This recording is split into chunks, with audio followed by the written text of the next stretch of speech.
Broadband connectivity के लिए न्यूनतम डाउनलोड गति 512 kbps से बढ़ाकर डैश डैश कर दी गई है। 1 Mbps, 3 Mbps, 4 Mbps, 2 Mbps। इसका करेक्ट उत्तर हो जाएगा यहाँ पे डी, 2 Mbps।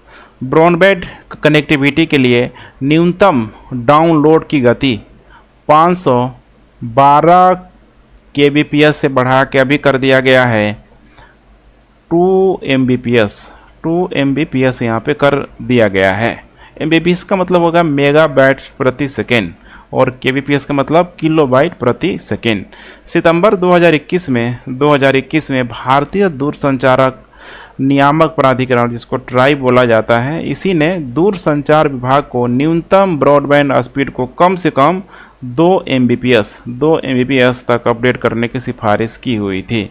दूरसंचार विभाग ने अब इस सिफारिश को यहाँ पे लागू कर दिया गया है ट्राई की अनुशंसा पे। निम्नलिखित में से कौन 36वें सूरजकुंड मेले का भागीदार राष्ट्र था? यहाँ पे है SCO, शंघाई सहयोग संगठन, जापान, ब्रिक्स, इसके अलावा है यहाँ पे सार्क।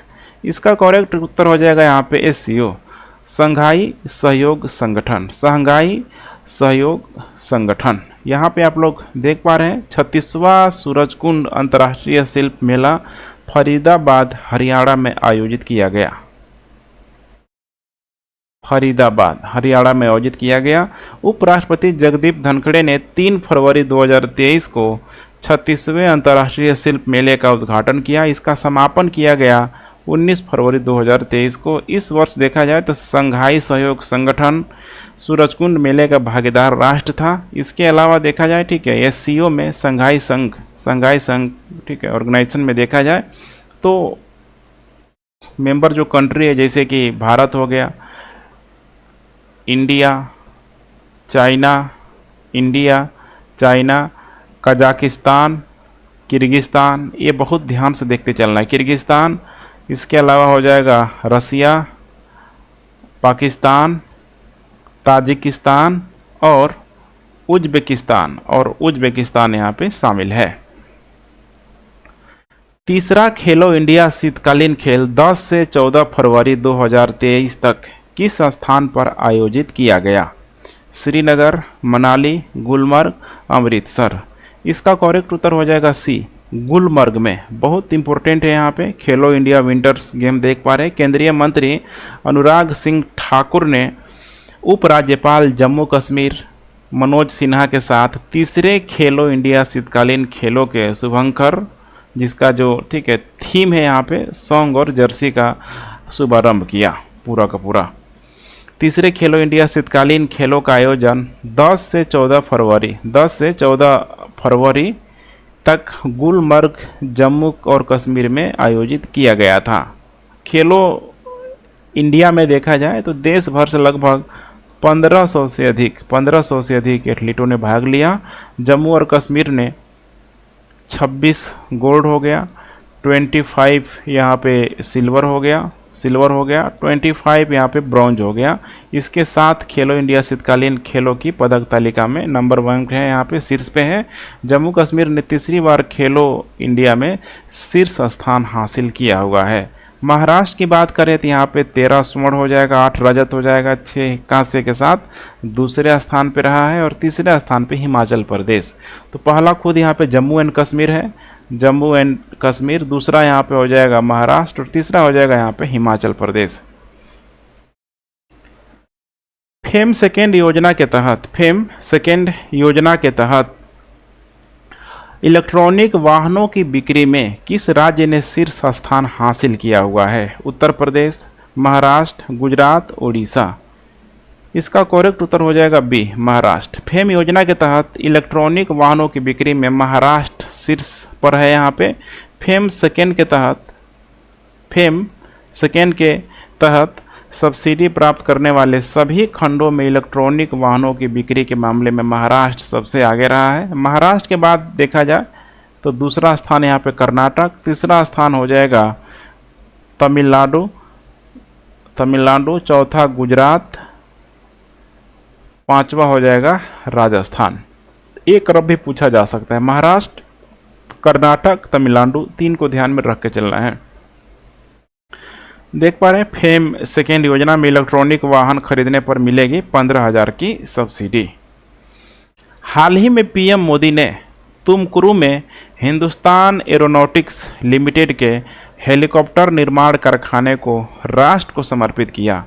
तुमकुरू निम्नलिखित में से किस राज्य में स्थित है? कर्नाटक, केरल, महाराष्ट्र, तमिलनाडु। इसका करेक्ट उत्तर हो जाएगा यहाँ पे कर्नाटक। पीएम मोदी ने कर्नाटक में तुमकुरू में हिंदुस्तान एरोनॉटिक्स लिमिटेड के हेलीकॉप्टर निर्माण कारखाने को राष्ट्र को समर्पित किया। ग्रीनफील्ड हेलीकॉप्टर फैक्ट्री 615 एकड़ में पूरा फैला हुआ है। यह लाइट यूटिलिटी हेलीकॉप्टर का निर्माण करेगा, जो हल्का हेलीकॉप्टर होता है। इसमें हेली रनवे, फ्लाइट हैंगर, इसके अलावा final assembly hanger, structure assembly hanger, air traffic control और भी सहायक सेवाएं इसमें सब यहाँ पे मौजूद होती है, जो कि ठीक है यहाँ पे किया जाएगा। परवेज मुशर्रफ का हाल ही में निधन हो गया। वह निम्नलिखित में से किस देश के पूर्व राष्ट्रपति और सेना के जनरल थे? अफगानिस्तान, पाकिस्तान, बांग्लादेश, श्रीलंका। इसका करेक्ट उत्तर हो जाएगा बी, पाकिस्तान। पाकिस्तान के पूर्व राष्ट्रपति परवेज मुशर्रफ का 79 वर्ष की आयु में इनकी निधन हो गया। परवेज मुशर्रफ पाकिस्तानी सेना के जनरल थे। उनका जन्म देख पा रहे 11 अगस्त 1943 में दिल्ली में हुआ था। उन्हें पूर्व प्रधानमंत्री बेनजीर भुट्टो हत्याकांड और लाल मस्जिद के मौलवी हत्याकांड में भगोड़ा घोषित किया जा चुका था। एक अध्ययन के अनुसार गंगा बेसिन में भूजल भंडारण स्तर डैश प्रति वर्ष यहाँ पे घट रहा है। 2.6 सेंटीमीटर, 1.6 सेंटीमीटर, 3.6 सेंटीमीटर, 4.6 सेंटीमीटर। इसका करेक्ट उत्तर हो जाएगा यहाँ पे ए, 2.6 सेंटीमीटर। एक अध्ययन के अनुसार गंगा बेसिन में भूजल भंडारण स्तर प्रति वर्ष 2.6 सेंटीमीटर से यहाँ पे घट रहा है। पत्रिका जो है जिसका नाम है नेचर साइंटिफिक रिपोर्ट्स में गंगा बेसिन में भूजल भंडारण स्तर पर अनुमानित प्रकाशित किए गए हैं। गंगा बेसिन में दुनिया में भूजल के सबसे बड़े जलाशयों में से एक है, जो कि घट रहा है, तो काफ़ी चिंता की बात है। भारतीय रेलवे ने हाल ही में किस योजना के तहत गरवी गुजरात टूर शुरू किया है? एक भारत श्रेष्ठ भारत योजना, प्रसाद योजना, स्वदेश दर्शन योजना, चैंपियन सेवा क्षेत्र योजना। इसका करेक्ट उत्तर हो जाएगा ए, एक भारत श्रेष्ठ भारत योजना। भारतीय रेलवे ने एक भारत श्रेष्ठ भारत योजना के तहत गरवी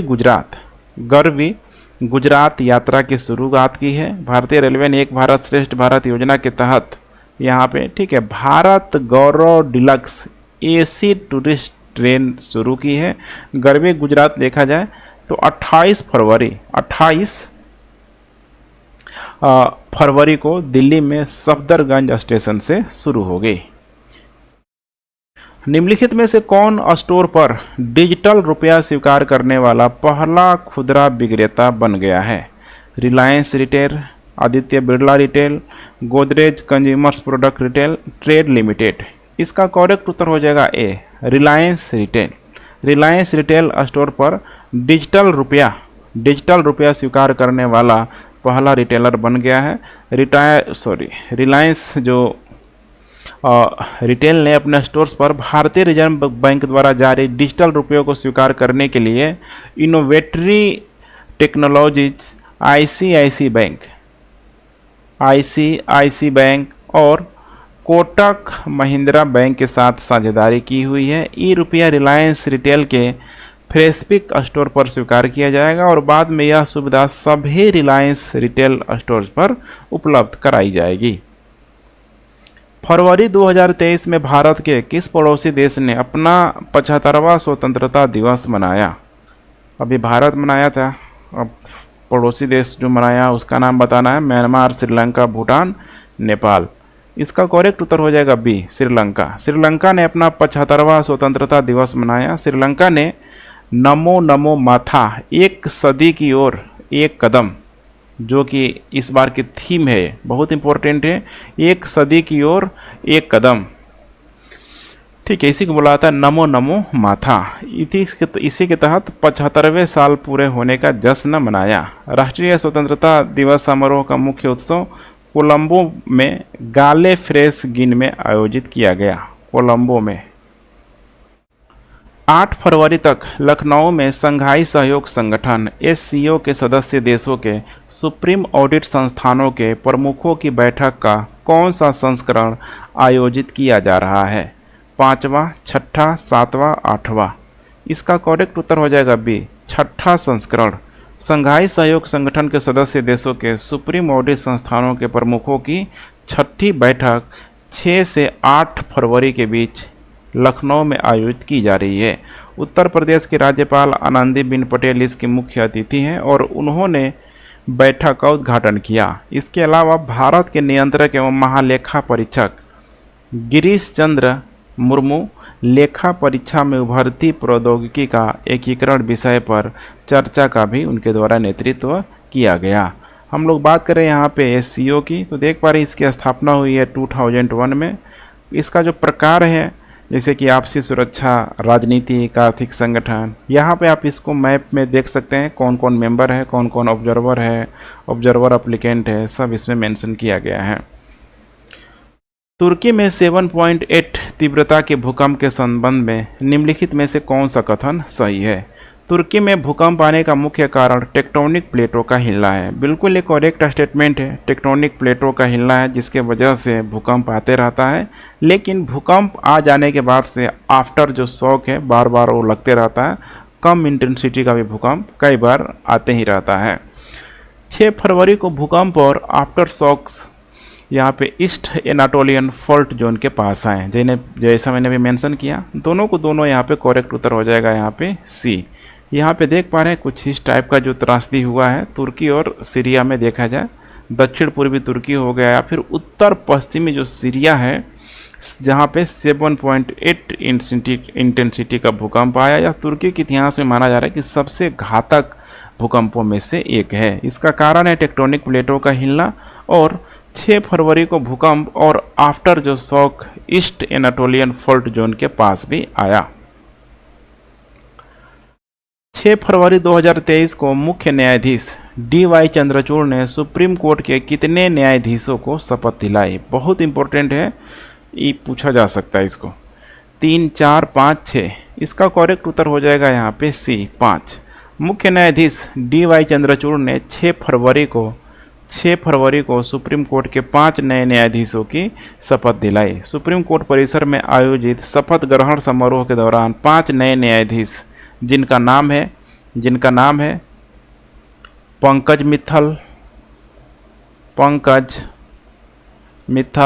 संजय करोल,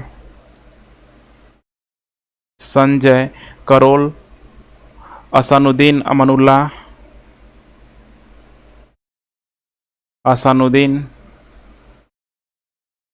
अमानुल्लाह, मनोज मिश्रा। इसके अलावा हो जाएगा PV संजय कुमार।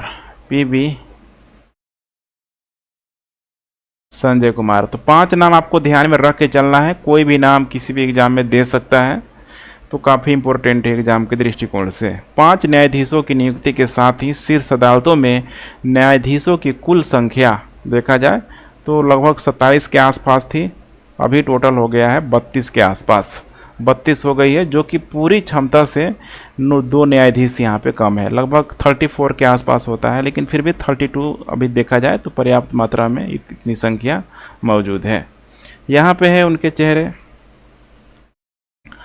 कौन सा राज्य सरकारी स्कूल के छात्रों की पीसा टेस्ट आयोजित करने के लिए OECD के साथ एक समझौते पर हस्ताक्षर करने वाला पहला राज्य बन गया है? उड़ीसा सरकार, राजस्थान सरकार, गुजरात सरकार, बिहार सरकार? इसका करेक्ट उत्तर हो जाएगा सी, गुजरात सरकार। गुजरात सरकार ने सरकारी स्कूल के छात्रों की पीसा टेस्ट आयोजित करने के लिए OECD के साथ एक समझौते पर हस्ताक्षर किया हुआ है। समझौते पर समग्र शिक्षा परियोजना निदेशक, जिनका नाम है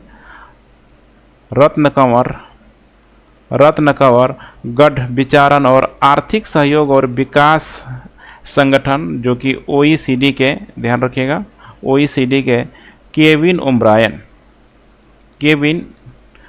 ओम्ब्रायन दोनों के द्वारा यहाँ पे हस्ताक्षर किया गया है।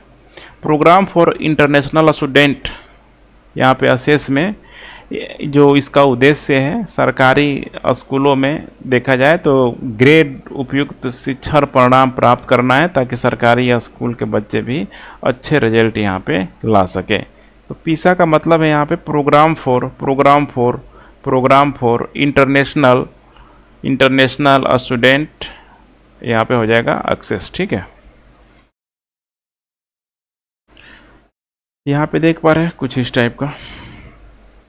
राष्ट्रीय आइस हॉकी चैंपियनशिप के 12वें संस्करण में किस टीम ने लगातार तीसरा खिताब जीता हुआ है? लद्दाख स्काउट्स, भारत तिब्बत सीमा पुलिस, भारतीय सेना, सीमा सुरक्षा बल। इसका करेक्ट उत्तर हो जाएगा बी, भारत तिब्बत सीमा पुलिस। ITBP ने राष्ट्रीय आइस हॉकी चैंपियनशिप में 12वें संस्करण में लगातार तीसरा खिताब जीता। लगातार तीसरी बार भारत तिब्बत सीमा पुलिस ने राष्ट्रीय आइस हॉकी चैंपियंस 2023 भी जीत ली है। 5 फरवरी को उन्होंने ice hockey association of India द्वारा आयोजित टूर्नामेंट में 12वां संस्करण इसका जीता हुआ है।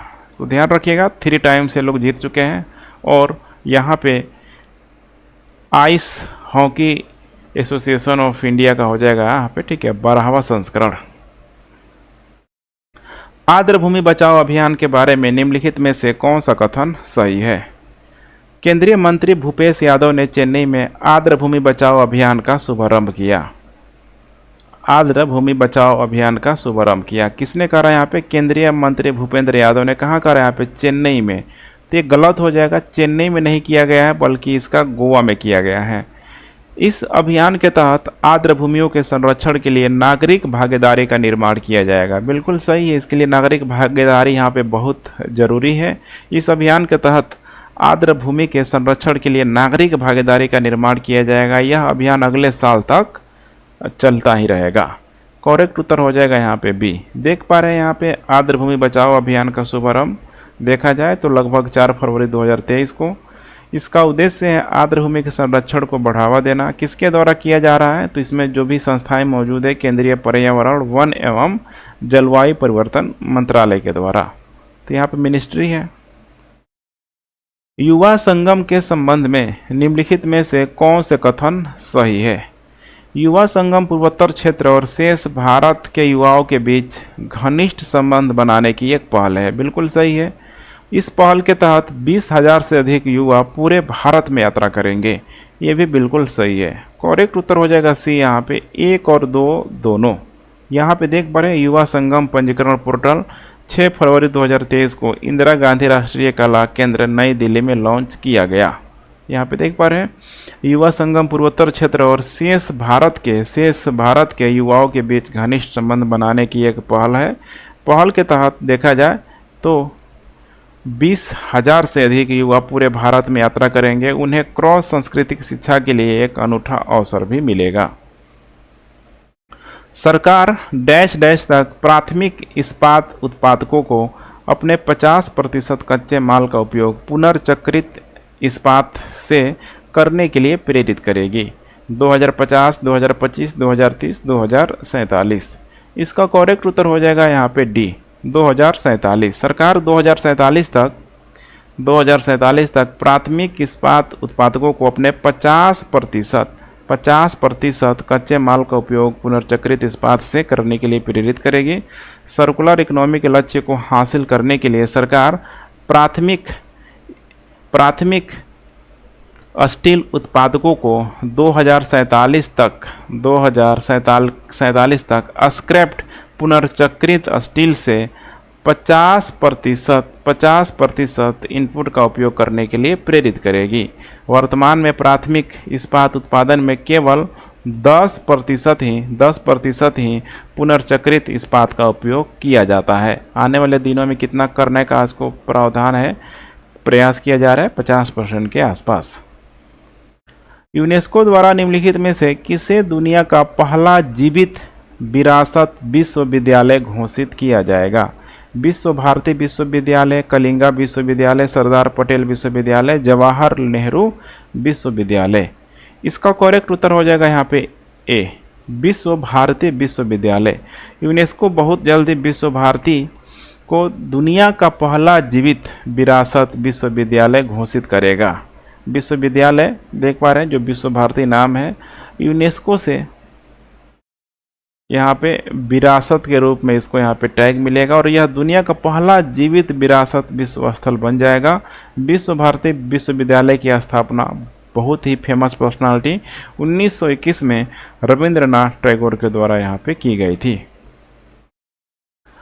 सार्वजनिक निजी भागीदारी ढांचे के तहत किस मंत्रालय और डिजिटल ग्रीन ने 7 फरवरी को राष्ट्रीय स्तर के डिजिटल एक्सटेंशन प्लेटफॉर्म के निर्माण के लिए एक समझौता ज्ञापन पर हस्ताक्षरित किया हुआ है?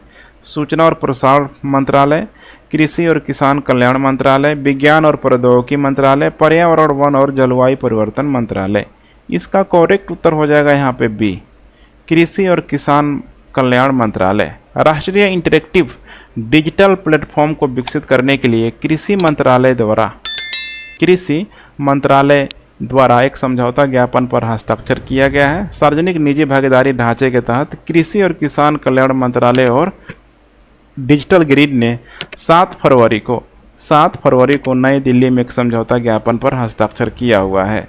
राष्ट्रीय स्तर के एक डिजिटल एक्सटेंशन प्लेटफॉर्म के निर्माण के लिए समझौता ज्ञापन पर हस्ताक्षर किया गया है। यहाँ पे देख पा रहे हैं agriculture ministry sign MOU to develop national level digital extension platform.